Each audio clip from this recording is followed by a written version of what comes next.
Wala naging magpabili na teacher 1.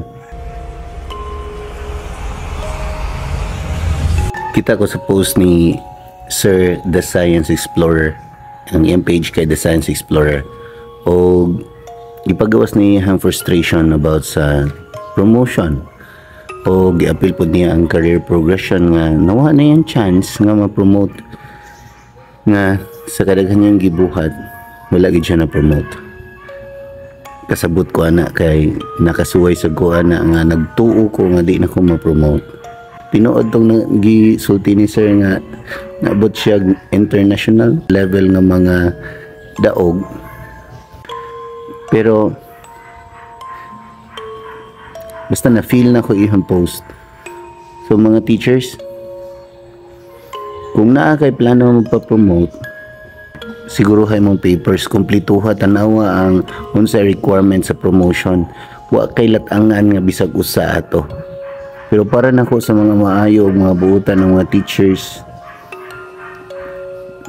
ayaw mo pag-expect nga ma-promote mo bisag ni pass mo, makaluya na.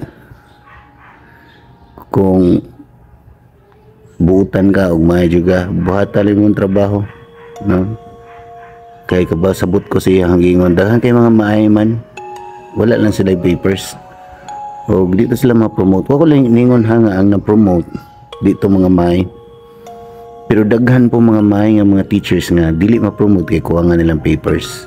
Labi na ng pag-eskwela, masteral.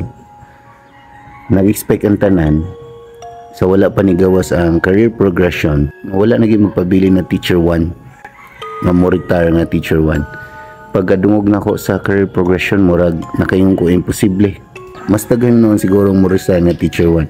Mga bagong hired siguro, na slight chance ma-promote, pero kadong mga 50 years old na karon, miskwila pa kato sila, napaka sila'y gana nga mo iskwila. Ako mga kauban naingon na mo-retire na ko hapit, sir, hindi na lang ko mo pa-promote.